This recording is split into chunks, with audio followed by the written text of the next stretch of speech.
Lenora. Lenora is different from others. Years of perfect stitching experience.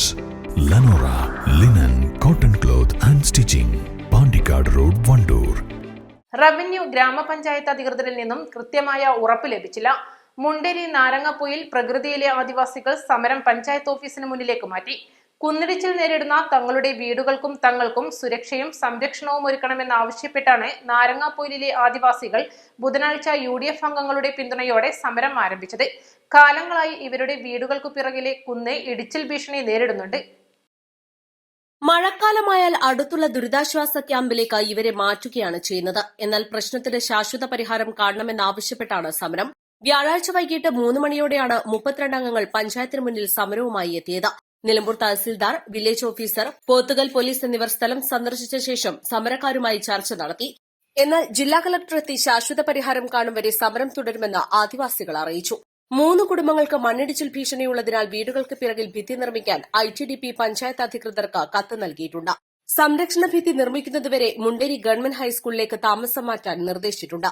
എന്നാൽ 3 തവണ ITDP ഇവിടെ ഭിത്തി നിർമ്മിക്കാൻ പഞ്ചായത്തിന് നിർദ്ദേശം നൽകിയെങ്കിലും നടപ്പിലായില്ലെന്ന് ആദിവാസികൾ പറയുന്നു. ഇവർക്ക് പഞ്ചായത്തിൽ വന്നിട്ട് ഞമ്മക്ക് ഒരു അംഗീകാരം കിട്ടുക എന്ന് പറഞ്ഞാൽ അത് ചോദിക്കാനുള്ള അധികാരം ഞങ്ങൾക്കില്ലേ? അപ്പോൾ അധികാരം ഉണ്ടായതുകൊണ്ടാണ് 3 വർഷമായി ഇവര് ഈ അപേക്ഷകളും കാര്യങ്ങളും കൊണ്ടുവന്ന് പിന്നാലെ നടക്കുന്നു. ഇതുവരെ ഒരു ഉദ്യോഗസ്ഥന്മാരും വന്ന് നോക്കി പോവുക എന്നല്ല കണ്ട, അതിനൊരു ശരിക്കുള്ള തീരുമാനം എടുത്തില്ല. ആ തീരുമാനം എന്താണ് എന്ന് അറിയാൻ വേണ്ടിയിട്ട് ഞങ്ങൾ ലാസ്റ്റ് ഘട്ടമാണ് ഇപ്പോൾ ഈ തീരുമാനം ഞങ്ങൾ പഞ്ചായത്തേക്ക് വന്നിട്ട് ഈ സ്ത്രീകൾ പുറത്ത് നിന്നിട്ട് അവർക്കൊരു മൂത്രം വയ്ക്കാൻ പോലും അനുമതി കൊടുക്കാത്ത നിയമം എന്ത് നിയമം? അപ്പം ഞങ്ങൾക്കാർക്കും നിയമമല്ലേ? ഞങ്ങൾ ഈ കേരളത്തിലും ഒക്കെ ജീവിക്കുന്ന ആൾക്കാരല്ലേ. നമ്മൾ ആദിവാസി എന്ന് കരുതുകൊണ്ട് ഞങ്ങൾക്ക് പഞ്ചായത്തിൻ്റെ മുകളിൽ കയറാനോ അല്ലെങ്കിൽ സെക്രട്ടറിനോട് സംസാരിക്കാനോ അതിനുള്ള ഓർഡർ ഞങ്ങൾക്കില്ലേ? ഞങ്ങളെയും കൂടി വിയർപ്പാണ് ഈ പഞ്ചായത്തെ, അല്ലെ വേറെയുള്ള വിയർപ്പല്ല, ഞങ്ങളെ വിയർപ്പാണ്. ഇതെല്ലാം അനുസരിച്ചിട്ട് ഇത് പൈസക്കാർക്ക് മാത്രം കയറി കാര്യങ്ങൾ നടത്താനുള്ളതല്ല, ഞങ്ങൾക്കും കൂടി നടത്താനുള്ളതാണ് ഈ പഞ്ചായത്ത്. ഞങ്ങൾ ഞങ്ങളെ അവകാശമാണ് ചോദിക്കുന്നത്, അല്ലെ വേറെ ഇത് പഞ്ചായത്ത് പൊളിച്ചിടാനല്ല ഞങ്ങൾ വന്നത്. ഞങ്ങളെ അവകാശമാണ് ചോദിക്കുന്നത്. ആ അവകാശം നിശ്ചയിച്ച് തരുന്നവരെ ഞങ്ങളിവിടെ നിൽക്കും.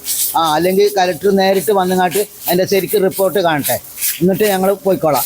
ഞങ്ങൾ മാറി താമസിക്കാൻ ഞങ്ങൾക്ക് പോകില്ലെന്നൊന്നും ഞങ്ങൾ പറയില്ല. പക്ഷേ ഇനി പറ്റിക്കാൻ പാടില്ല. ഇനി ശരിക്കുള്ള രേഖ കാണിക്കാതെ, ഇന്നലെ കുറച്ച് രേഖയായിട്ട് വന്നല്ലോ ദാസിറ്റാറും മറ്റുള്ള ആൾക്കാർ, അതിൻ്റെ ശരിക്കുള്ള രേഖ ഒരു എഴുതി കൊന്നിട്ട് മൊബൈലിൽ കൊണ്ടുവന്ന് ഞങ്ങൾക്ക് കാണിച്ചു തന്നിട്ട് അതിൻ്റെ ഡേറ്റ് പോലും 2 ഡേറ്റ് പോലും മാറ്റിങ്ങാട്ട് ഇതാക്കിങ്ങാട്ടാണ് ഞങ്ങൾക്ക് കാണിച്ചത്. ഞങ്ങൾ നോക്കി മൊബൈലിൽ നോക്കിയപ്പോൾ ഡേറ്റ് മാറിയിരിക്കണം. പണ്ട് എങ്ങനെ കലക്ടർ കൊടുത്ത ഒരു റിപ്പോർട്ടുമായിട്ട് വന്നുകൊണ്ട് ഞങ്ങളെ കാണിച്ചു തന്നുകാട്ട് ഞങ്ങളെ കബളിപ്പിക്കുക. ഇനി ആ കബളിപ്പിക്കലൊന്നും നടക്കൂല. ഇക്കാരണത്താലാണ് വിഷയത്തിൽ കലക്ടർ ഇടപെടണമെന്ന് ആദിവാസികൾ വാശി പിടിക്കുന്നത്. സമരക്കാർക്ക് ഐക്യദാർഢ്യവുമായി 7 UDF അംഗങ്ങളും ഇവർക്കൊപ്പമുണ്ട്. East live, Edakkara.